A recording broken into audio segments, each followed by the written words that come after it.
Hello there and welcome to Schofield Studios, and today I'm going to be reviewing Star Wars Revenge of the Sith.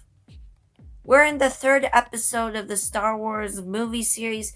Next is going to be Solo Star Wars story, then Star Wars Rogue One, and then the original trilogy. Tell me in the comments what you thought of Star Wars Revenge of the Sith. Now sit back, relax, and let's begin.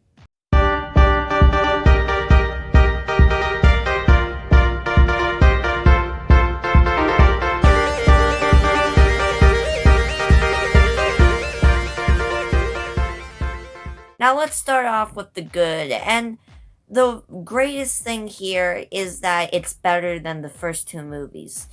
The Phantom Menace was very bad. I even did an episode of bad movies on it. Star Wars Attack of the Clones was even worse. But this movie is actually a lot better. The acting, the action, and it actually tells a compelling story. Is it still flawed? Yeah, but it's significantly better than the first two. It isn't great. I wouldn't call it better than the original trilogy, and it's not like in the top 5 best Star Wars movies, but it is much better and a great improvement. And the first thing I have to say about this is that this movie has very good action. Probably the best action we ever got from Star Wars. Remember when it was just this? Well, now it's this.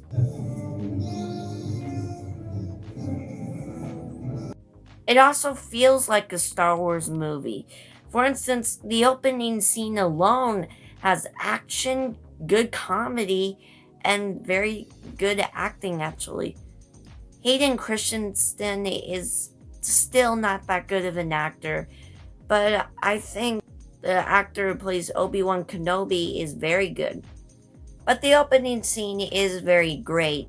And the main storyline here, where Anakin becomes Darth Vader, I actually thought was done very well. It was done very smoothly. There was time to develop it. And it's hard to forget that in the whole second half of the movie is Anakin as Darth Vader. The ending and the final battle was also done very well. I mean, the music actually matches up with the action. There was some very good visuals here. There's still a little too much CGI. I'll get into that later. But the action is still very good. Also, you gotta give it to them. They did give Samuel L. Jackson a fight scene, something we didn't get. I mean, we got it in the second movie, but not that much. And finally, I actually think the directing is good. George Lucas has a great eye for visuals in this film, and even though he's still not making that great performances, there is something there that is great. And that was the good, so let's go on to the bad. And again, there's too much CGI.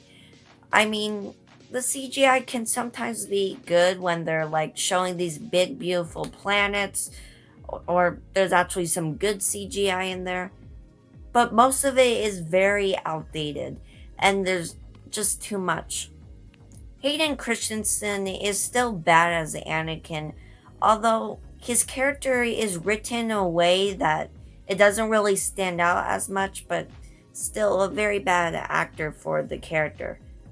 General Grease, who's one of the main villains of the film, kind of shows out of nowhere. It's still a good enough character, but it feels like he was just put right into the film.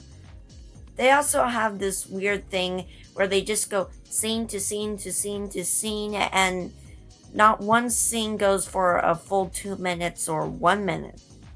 In some scenes, there's just no talking. It just shows something and then the next scene. And there's a lot of swiped scenes, so it just makes it a little bit annoying. And Palpatine is, well, the actor overacted him. So it kind of makes the character uninteresting and kind of actually ruins the character, just makes him a little bit bad. In the original trilogy, he was very threatening. In this movie, he's just kind of goofy and over the top. And in the sequel trilogy, they just pop him in for no reason.